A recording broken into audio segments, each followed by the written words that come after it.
નમસ્તે દીકરીઓ. શ્રી નંદકુંવરબા ક્ષત્રિય કન્યા વિદ્યાલયમાં આપનું હાર્દિક સ્વાગત છે. આપણો વિષય ધોરણ 12 સેક્રેટરિયલ પ્રેક્ટિસ અને વાણિજ્ય પત્રવ્યવહાર, જેમાં સેક્રેટરિયલ પ્રેક્ટિસના પ્રકરણ 1માં આપણે આજે આગળ વધવાના છીએ. આજે આપણો ટોપિક છે અનિયમિત શેર વેચણી અને ગેરકાયદેસર શેર વેચણી. તેમાં સૌપ્રથમ આપણે આજે શીખવાના છીએ અનિયમિત શેર વેચણી કોને કહેવાય.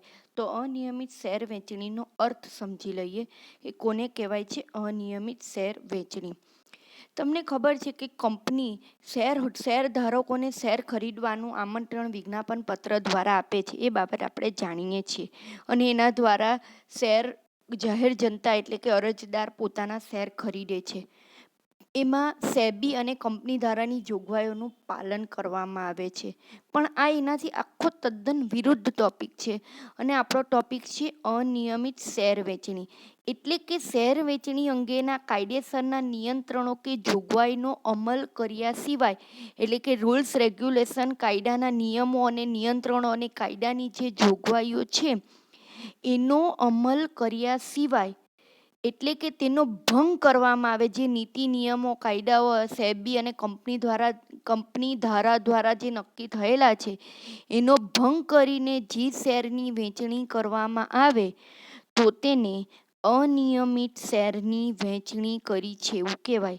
એટલે સીધી વાત કરે છે કે અનિયમિત શેરની વેચણી એટલે કાયદેસરના નિયંત્રણો અને જોગવાઈઓનો અમલ કર્યા સિવાય, એટલે કે એ નિયમોનો ભંગ કરીને જે શેરની વેચણી કરવામાં આવે તો તેને અનિયમિત શેરની વેચણી કરી છે એવું કહેવાય.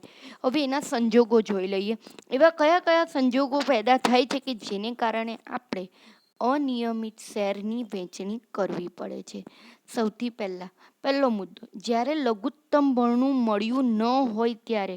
લઘુત્તમ ભરણું એટલે કંપનીએ નક્કી કરેલા નિયમ મુજબ 90% રકમ આવવી જોઈએ અને શરૂઆતમાં 5% રકમ તો મળવી જ જોઈએ. હવે જો આ રકમ નહીં મળે તો ત્યારે એ રકમ મેળવવા માટે અનિયમિત શેરની વેચણી કરે છે. એટલે પહેલા મુદ્દામાં લઘુત્તમ ભરણું ન મળે ત્યારે. બીજું, વિજ્ઞાપન પત્રની નકલ રજિસ્ટર ઓફ કંપની સમક્ષ નોંધાવી ન હોય, એટલે કે ચીટિંગ કરવામાં આવે. કે તમને ખબર છે કે શેર ખરીદવા માટે આપણે વિજ્ઞાપન પત્ર દ્વારા જાહેર જનતાને આમંત્રણ આપીએ છીએ, પણ એ આમંત્રણ આપવાની જે નકલ છે એ જ આપણે જો કંપની રજિસ્ટરને નહીં નોંધાવીએ એટલે ચીટિંગ કરી છે કે વિજ્ઞાપન પત્ર બહાર પાડ્યા વગર જ શેરની વેચણી કરી દીધી છે. ત્રીજો મુદ્દો, શેર અરજી સાથે શેરની દાર્શનિક કિંમતના ઓછામાં ઓછા 5% અથવા સેબી દ્વારા નિર્ધારિત કરેલ નાણાં મળેલ ન હોય. તમને ખબર છે કે દાર્શનિક કિંમત ધારો કે એની 100 રૂપિયા હોય, 100 રૂપિયા શેરની દાર્શનિક કિંમત હોય અને એના 5% રકમ જો નહીં આવે, એટલે કે શરૂઆતમાં અરજદારો પાસેથી 100ના 5% એટલે કે 5 રૂપિયા જેટલા રકમના નાણાં મંગાવવાના છે અને એ ઓછામાં ઓછા 5% નહીં આવે, એટલે કે સેબીના નિયમનું પાલન નથી કરતા, તો ત્યારે પણ અનિયમિત શેરની વેચણી થાય છે. આ તમારા MCQમાં પૂછાય છે. ત્યાર પછી ચોથો મુદ્દો, કંપનીએ એસ્કો બેંક ખાતું શિડ્યુલ બેંકમાં ખોલાવેલ ન હોય. તમને ખબર જ છે કે શેરની તમામ કાર્યવાહી કરવા માટે એસ્કો બેંક ખાતું ખોલાવવું પડે છે અને એસ્કો બેંક ખાતું કઈ જગ્યાએ ખોલાવવાનું હોય છે તો એ ફક્ત શિડ્યુલ બેંકમાં જ ખોલાવવાનું હોય છે. જો આ ખાતું શિડ્યુલ બેંકમાં નહીં હોય તો શેરની રકમને આપણે બ્લોક કરી શકતા નથી. એસ્કો બેંક ખાતું જ એવું છે કે જેમાં શેરની રકમ બ્લોક થતી હોય છે. જો આ નિયમનું પાલન ન કરીએ એટલે અનિયમિત શેરની વેચણી થઈ છે એવું કહેવાય. નોંધણી માટે માન્ય શેર બજાર સાથે સમજૂતી કરેલ ન હોય. માન્ય શેર બજાર એટલે કે જે ગવર્મેન્ટે સેબીના નિયમ મુજબ જે શેર બજારને પરમિશન મળી છે તો તે જ શેર બજાર સાથે આપણે સમજૂતી કરવી પડે. જો એની સાથે સમજૂતી ન કરેલી હોય એટલે તમે નિયમ પ્રમાણે શેરની ફાળવણી કરી નથી, એટલે અનિયમિત શેરની વેચણી થઈ છે એવું કહેવામાં આવે છે. નંબર 6, ડિપોઝિટરી સાથે સમજૂતી કરેલ ન હોય. એ 2 ડિપોઝિટરી છે કે જે શેર બજારની તમામ કાર્યવાહી ઓનલાઈન કરવામાં તમને મદદરૂપ થાય છે. હવે એ બંને સાથે જો તમે કોઈ કાર્યવાહી નહીં કરી હોય તો એ નિયમ પ્રમાણે શેરની વેચણી થઈ છે એવું કહી ન શકાય. ત્યાર પછી સેબીની માર્ગદર્શિકાઓ અને કંપની ધારાની જોગવાઈઓનું પાલન કર્યા વગર શેરની વેચણી કરેલ હોય. સેબીની માર્ગદર્શિકા, 2 જણની માર્ગદર્શિકાનું પૂરેપૂરું પાલન કરવાનું છે કે શેરની કોઈ પણ પ્રકારની કાર્યવાહી કરવી હોય તો સેબી એટલે કે security and exchange board of ઇન્ડિયાના નિયમનું સંપૂર્ણપણે પાલન કરવું પડે અને કંપની ધારો 2013 જે નક્કી થયો છે તો એના નિયમનું પણ પાલન કરવું પડે. આ બંનેના નિયમનું પાલન કર્યા વગર જો તમે શેરની વહેંચણી કરો છો તો એ અનિયમિત શેરની વહેંચણી થઈ છે એવું કહેવાય. ત્યાર પછી નંબર 8, વિજ્ઞાપન પત્રમાં આપેલ માહિતી ગેરમાર્ગે દોરનારી કે સાચી ન હોય. તમે વિજ્ઞાપન પત્ર બહાર પાડવાના છો કે જેમાં જાહેર જનતાને શેર ખરીદવાનું આમંત્રણ આપવાના છો, પણ એમાં જે નિયમો લખવાના છે તે નિયમો ખોટા હોય એટલે કે ગેરમાર્ગે દોરનારા હોય, જે સાચી માહિતી ન આપતા હોય તો એ પણ અનિયમિત રીતે તમે શેરની વહેંચણી કરી છે એવું કહેવાય. આ અનિયમિત શેરની વહેંચણીના જુદા જુદા સંજોગો જોયા. હવે આપણે એક નવા ટોપિક તરફ જઈ રહ્યા છીએ, અનિયમિત શેરની વહેંચણીની અસરો, કે એ અનિયમિત શેરની વહેંચણીથી કઈ કઈ અસરો પડે છે તો એ પહેલાં જોઈ લઈએ. તો કે અનિયમિત શેરની વહેંચણીને કારણે અરજદાર પોતાની મરજી હોય ત્યારે શેર વહેંચણી રદ કરી શકે છે, કારણ કે અનિયમિતપણે એટલે ખોટી રીતે, એક ઇન ધ સેન્સ કહેવાય છે કે ખોટી રીતે શેરની વહેંચણી થયેલી છે. હવે જો ખોટી રીતે શેરની વહેંચણી થયેલી હોય તો અરજદાર પોતાની મરજી હોય તો એ પોતે શેર વહેંચણી રદ કરાવી શકે છે અને પોતે ભરેલ રકમના નાણાં પાછા મેળવી શકે છે કે ના, મને મારા નાણાં પાછા આપી દો, મને આ શેર નથી જોઈતા. કેમ? કારણ કે નિયમિતપણે જો શેરની વહેંચણી નહીં થઈ હોય તો શેર બજારમાં એની માન્યતા મળતી નથી. બરાબર. એટલે આવા સંજોગોમાં અરજદારને નુકસાન થયું હોય તો તે ઈચ્છે તો રદ કરાવી શકે છે. એટલે આવા કોઈપણ સંજોગોમાં જો અરજદારને કોઈપણ પ્રકારનું નુકસાન થયું હોય તો આવી વહેંચણી એ રદ બાતલ કરી શકે છે. એના માટે કેટલીક અસરો, કેટલીક સમય મર્યાદાને લગતી અસરો છે જે નીચેના 3 મુદ્દાઓ દ્વારા આપણે સમજવાના છે. સૌથી પહેલા કઈ કઈ અસરો પડે છે. પહેલું, કાયદેસરની પ્રથમ સભા ભર્યા પછી 2 માસ, તમને કોઈ પરીક્ષામાં પૂછાય કે અનિયમિત શેરની વહેંચણીમાં પ્રથમ સભા ભર્યા પછી કેટલા માસ આવે તો કે 2 માસ.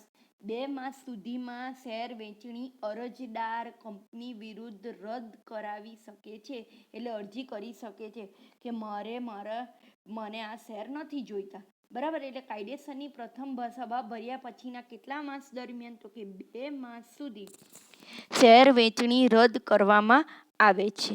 ત્યાર પછી બીજો મુદ્દો, જો કાયદેસરની પ્રથમ સભા ભરાઈ ગઈ અને ત્યારબાદ શેર વહેંચણી કરવામાં બી આવી ગઈ, પ્રથમ સભા બી ભરાઈ ગઈ, 2 માસ પણ થઈ ગયા, કાયદેસરની પ્રથમ સભા ભરાઈ ગઈ, શેર વહેંચણી થઈ ગઈ છે, તો પછી પણ ત્યાર પછીની તારીખે એટલે કે વહેંચણીની તારીખ પછીના 2 માસમાં પણ આપણે પોતાના શેર વહેંચણી રદ કરાવી શકે છે. 2 મુદ્દા ઉપર નીચેના જોયા. પ્રથમ સભા ભર્યા પછી 2 માસમાં રદ કરાવી શકાય, અથવા બીજો મુદ્દો, પ્રથમ સભા ભર્યા બાદ વહેંચણી થઈ ગઈ હોય ત્યાર પછી પણ 2 માસના સમયગાળામાં આપણે આપણા શેર રદ કરાવી શકીએ છીએ. નંબર 3, જો કોઈ સંચાલક જાણી જોઈને કાયદેસરની વહેંચણીની જોગવાઈઓનો ભંગ કરે, એટલે કે જોગવાઈઓનો ભંગ કરે એટલે કે કંપની ધારાની જોગવાઈઓનો નિયમોનું પાલન ન કરે, એટલે કે અન્ય કોઈને તેમ કરવા દે, તો આવી અનિયમિત શેર વહેંચણીને કારણે કંપની કે શેર હોલ્ડરને જો કોઈ નુકસાન થાય, ધારો કે આવી કોઈ બી પ્રોસેસ કરવામાં, રદ કરવામાં અથવા તો નિયમ મુજબના શેર નહીં મળવાને કારણે એને કોઈ પણ પ્રકારનું નુકસાન કે ખર્ચ થાય તો એ નુકસાન સંચાલક અંગત રીતે જવાબદાર છે. એટલે આના માટે કોણ જવાબદાર છે તો કે સંચાલક અંગત રીતે જવાબદાર છે અને એ નુકસાન વળતર મેળવી શકે છે. અને શેર વહેંચણીના 2 વર્ષ સુધી, એની કેટલી મુદત દરમિયાન એનું નુકસાન વળતર મેળવી શકે છે તો એ 2 વર્ષમાં મુદતમાં એનું નુકસાન વળતર મેળવી શકે છે. આ અનિયમિત શેર વહેંચણીની અસરો 3 મુદ્દા દ્વારા જોઈ ગયા.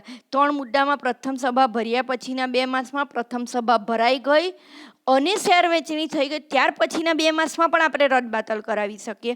અને જાણી બૂજીને આવું કંઈ પણ કહ્યું હોય અને એને કારણે કોઈને શેર હોલ્ડરને કોઈ પણ નુકસાન કે ખર્ચ થાય તો એ નુકસાન કે ખર્ચ સંચાલક પોતે ભોગવવા માટે જવાબદાર છે અને એની રકમ એ 2 વર્ષ સુધીની મુદતમાં પાછી અરજદાર મેળવી શકે છે. હવે નવો ટોપિક જોઈએ, ગેરકાયદેસર શેરની વેચણી. આજે આપણો નવો ટોપિક છે, અનિયમિત શેરની વેચણી પૂરી થાય છે. હવે નવા ટોપિક તરફ જઈએ છીએ, ગેરકાયદેસર. નિયમથી તદ્દન વિરુદ્ધ ગેરકાયદેસર રીતે શેરની વેચણી કરીએ તો એને કારણે એવા કયા કયા સંજોગોમાં આપણે આવું કરતા હોઈએ છીએ. શેર વેચણી એ શેરધારક અને કંપની વચ્ચે થયેલો કરાર છે. કોણ બે વચ્ચે કરાર થાય છે? તો એક તો શેરધારક જે શેર ખરીદનાર વ્યક્તિ છે અને કંપની, એ બે વચ્ચે આપણે કરાર થાય છે. તો એ કરાર થઈ ગયો હોય તો એવો કરારને આપણે સંપૂર્ણ કરાર કહીએ. કોની બે વચ્ચે? તો કે શેરધારક અને કંપની બંને વચ્ચે કોઈ કરાર થાય તો એ બંને વચ્ચે થયેલો કરાર એને સંપૂર્ણ કરાર કહેવાય. પણ જ્યારે આ કરાર થાય તો એમાં જણાવેલા આવશ્યક તત્વોનો જો અભાવ હોય તો એના દ્વારા જે શેર વેચણી થાય તો એ ગેરકાયદેસર શેરની વેચણી કહેવાય. એટલે કે કંપની અને શેરધારક એ બે વચ્ચે જ્યારે પણ કોઈ પણ પ્રકારની શેર કરાર થાય અને કરાર સંપૂર્ણ કહેવાય, પણ જો એ કરારમાં અમુક આવશ્યક તત્વોનું પાલન નહીં થાય અને શેર વેચણી થાય તો એ ગેરકાયદેસર શેર વેચણી થઈ છે એવું કહેવાય. એના માટે કયા કયા સંજોગ, કઈ કઈ આવશ્યક તત્વો છે એ જોઈ લઈએ. સૌથી પહેલાં દરખાસ્ત. દરખાસ્ત કોને કહેવાય? તો કે અરજદાર. અરજદાર એટલે કોણ? કે જે શેર ખરીદેલા, એટલે કે શેરધારક છે, જેને આપણે અરજદાર કહીએ છીએ, કે શેર ખરીદનાર વ્યક્તિ, કે જે ભવિષ્યમાં શેરધારક બનવા ઈચ્છે છે, એટલે કે શેર ખરીદવા ઈચ્છે છે, તેને કંપની સમક્ષ શેર ખરીદવા માટે અરજી કરેલી હોવી જોઈએ. એટલે કે શું છે? કંપની સમક્ષ એને કહેવું જોઈએ કે ભાઈ મારે શેર ખરીદવા છે. તો એને એમ કહેવાય કે એને અરજી, એટલે કે એને દરખાસ્ત મૂકી છે. કોણે દરખાસ્ત મૂકી છે? તો કે અરજદારે. કોની સમક્ષ દરખાસ્ત મૂકી છે? તો કે કંપની સમક્ષ. પોતે શેર ખરીદવા માંગે છે એવી દરખાસ્ત કંપની સમક્ષ મૂકી છે. ત્યાર પછી બીજો મુદ્દો છે દરખાસ્તનો સ્વીકાર. અરજદારે અરજી કરેલી હોય. કોણે અરજી કરી છે? તો કે શેર ખરીદવા માટે અરજદાર જ અરજી કરે છે. અરજદારે અરજી કરેલી હોય કે તેનો સ્વીકાર કંપનીએ કરેલ હોવો જોઈએ. ભાઈ કંપનીએ કરવો જોઈએ કે ના ભાઈ હું શેર ખરીદવા માંગુ છું, તો મારો એને સ્વીકાર કરવો જોઈએ. પણ જો સંચાલકો શેર મંજૂરીનો ઠરાવ કરે ત્યારે દરખાસ્તનો સ્વીકાર, આ માટે મંજૂરી કોણ આપે? તો કે કંપનીનો જે સંચાલક હોય કે ભાઈ અમે આ દરખાસ્તનો સ્વીકાર કરીએ છીએ, તમે શેર ખરીદવા માંગો છો, અમે તમારી આ દરખાસ્તનો શું કરીએ છીએ? સ્વીકાર કરીએ છીએ. આ આવશ્યક તત્વ 2 પૂરા થયા. હવે ત્રીજું આવશ્યક તત્વ, સ્વીકારની જાણ. કે હા ભાઈ અમે તમારો દરખાસ્તનો શું કર્યો છે? સ્વીકાર. કોની દરખાસ્ત? તો કે અરજદારની. કોણે સ્વીકાર કર્યો છે? તો કે કંપનીએ. કંપની અરજદારને શેર અરજીના સ્વીકારની જાણ કરવાની છે. કંપની મંજૂરી પત્ર મોકલે તો દરખાસ્ત સ્વીકારી છે તેમ કહેવાય. એટલે કંપની શું કરશે? કે દરખાસ્ત સ્વીકારી લેશે અને એના બદલે મંજૂરી પત્ર કોને મોકલી આપશે? તો કે અરજદારને મોકલી આપશે અને કહેશે કે અમે તમારી દરખાસ્તનો સ્વીકાર કર્યો છે. એની જાણ મંજૂરી પત્ર દ્વારા અરજદારને કરવામાં આવે છે. ત્યાર પછી અવેજ. કંપનીએ મંજૂરી પત્રમાં માંગેલી રકમ અરજદાર ચૂકવે ત્યારે તેણે અવેજ ચૂકવ્યો છે તેમ કહેવાય. અવેજ ચૂકવવો એટલે હું? કંપની એને શેર આપવાની છે, બરાબર? તો કંપની શેર આપશે તો એના બદલામાં અરજદારે કંપનીને નાણાં ચૂકવવાના છે. એટલે કે જેટલી રકમ મંગાવેલી છે એ રંગાવેલી રકમ જો અરજદાર કંપનીને ભરી દે છે તો એમ કહેવાય છે કે એને અવેજ ચૂકવ્યો છે. કોણે અવેજ ચૂકવ્યો? તો કે અરજદારે. કોને ચૂકવ્યો છે? તો કે કંપનીને. ચલો, એમ પહેલો મુદ્દો હતો એ પૂરો થાય છે. હવે આપણે બીજા મુદ્દા તરફ જઈએ, ગેરકાયદેસર શેરની વેચણી.